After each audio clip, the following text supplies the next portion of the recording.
ஏதாவது கலைக்கவலை கேட்டா அவர்கிட்ட மாத்தி என்ன சப்போர்ட் சொல்றேன். நான் உண்மையான விஷயத்தான் செய்வேன். இப்ப இந்த சில விடயங்கள் நாங்க 2 பேரும் அடிபடுறோம். நீங்க கூட நாங்க போய்க்கலாம் பார்லிமெண்ட் அடிபடும். நாங்க நல்லா தான் கதை மந்திர உண்டா தான் தெரியும். நாங்கள் அங்க இங்க கதைக்கிறது மக்கள் இங்க அறிவு. இந்த எம்பி ஒரு ஆள் போய் பாத்தீங்க சொல்லுங்க. நான் போய் பாக்குறேன். போய் இந்த வீடியோ என்ன செய்வீங்க? நான் செய்யறேன். நான் அடிச்சுட்டேன். நான் செய்யறேன். ஒரு கட்டணம் கட்டுப்பட்டு கொண்டிருக்குது. அது நீங்க உண்மை அரசாங்க பொதுமக்கள் விஷயத்த கதைக்கிறது இல்லை. நாங்கள் ஒரு நாளுமே பிளான் பண்ணி கதைக்கிறதோ இல்லை சரி பண்ணுறதோ இல்லை. எங்களை அரசு பெருமை இல்லை.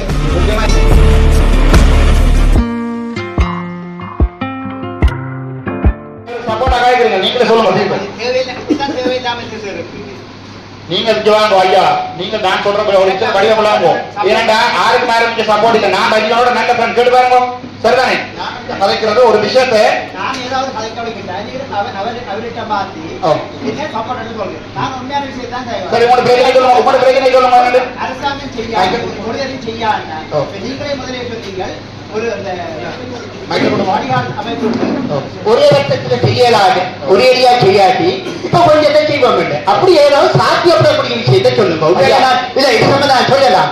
மட்டக்களப்பில செங்கலடியில பலாச்சோலை என்ற இடத்துல இதே மாதிரி தான் 2015ஆம் ஆண்டு சஜித் பிரேமதாசா கொடுத்த இதுக்கு நாங்கள் கிணறு டாய்லெட்டும் கட்டி கொடுத்தாங்க. ஒரு அமைப்பான அதுவும் புலம்பெயர் ஒரு அரசாங்கம் இல்லை. அவர்கள் சிக்க மாற்றியம் என்று தெரியும். அந்த இதாலேயே அந்த 20 வீடுகள் நாங்கள் பூரணப்படுத்தி கொடுத்தாங்க. அப்படி ஏதாவது யோசி இங்க புலம்பெயர்க்காக வைக்கணும். அரசாங்கம் செய்யாண்டா மாற்று வைக்க வைக்கணும். அதை வந்து நாங்க அரசியல் வைக்க கொண்டு வரக்கூடாது. யதார்த்தமான என்ன கதைக்க யதார்த்தமான வழிகளில் சிந்திக்கணும்.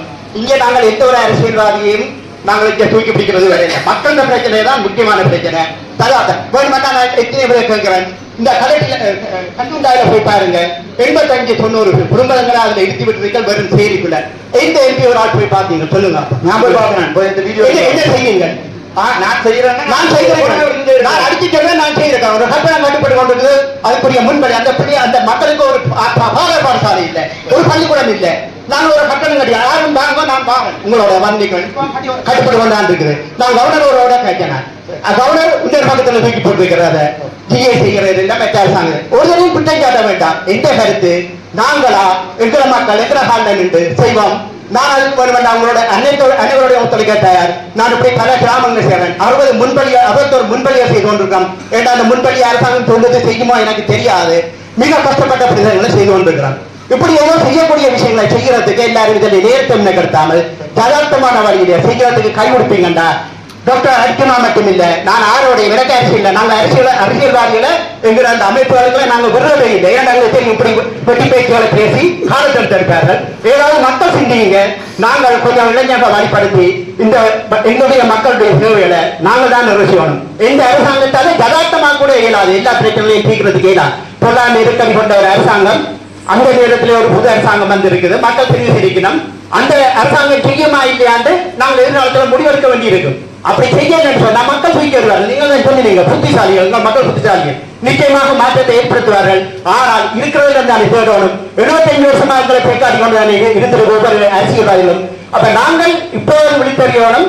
நாங்கள் எதிர்கால இருக்கிறதுக்கு சரியான தலைவனை உருவாக்குறதுக்கு நாங்கள் அதை தேடித்தான் கண்டுபிடிக்கணும். எங்களை வடக்கு மாநிலத்தை பொறுத்தவரை அரச நிறுவனங்களை பற்றிய பல குற்றச்சாட்டுகள் வந்து கொண்டிருக்குது. ஊழலுக்கு இதுக்கு கூட வந்து கொண்டிருக்குது.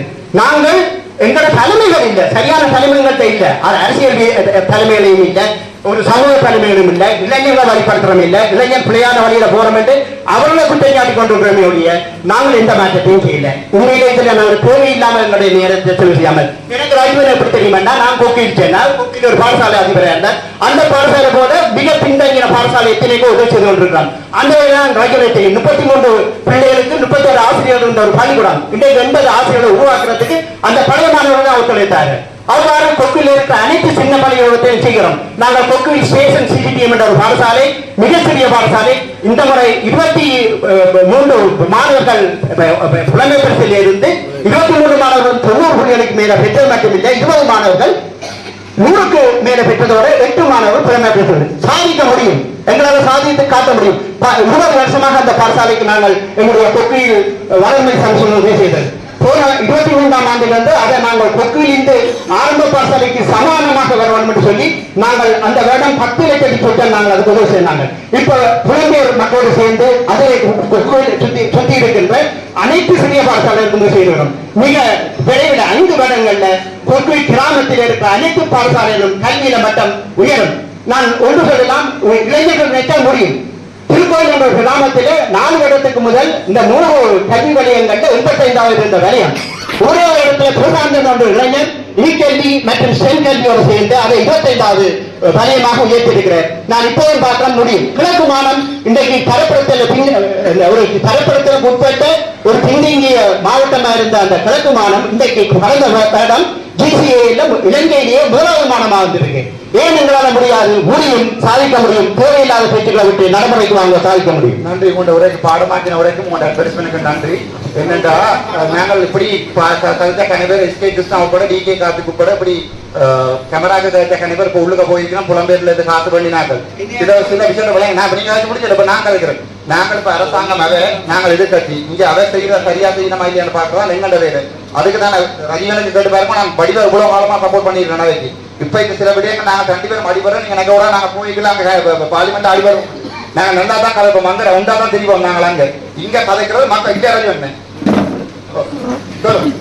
உண்மை அரசாங்க கட்சியா எதிர்கட்சியாக எனக்கு பொதுமக்கள் விஷயத்தை கதைக்கிறது இல்லை. நாங்கள் ஒரு நாளுமே பிளான் பண்ணி கதைக்கிறதோ இல்லை சரிபடுறதோ இல்லை. எங்க அரசியலும் இல்லை. முக்கியமா எனக்கு அரசியல் இல்லை. இங்க முக்கியமா இதோட நான் கதைக்கிறது அந்த காப்புகளுக்கு என்ன நடக்கிறதுன்றது பொதுமக்களுக்கு விளம்பரம் பண்றதுக்காண்டி. மற்றபடி இந்த புலம்பெயர்ல இருந்து பண்ணி கட்டுறாண்டாயே அரசாங்கம் தேவையில்லை. அரசாங்கம் செய்யறதை செய்யணும். அது போல எதிர்கட்சியில இருந்து செய்ய வேண்டியது நன்றி. நாங்க பற்றி மறக்காம அங்க கதைப்போம். 2018ஆம் ஆண்டுல இருந்து காய்ச்சொண்டிருக்கோம். இதுக்கான விட என்ன கிடைக்கல. யார் பூனைக்கு மணி கட்டுறான்னு தெரியல. மற்றது தலைவர்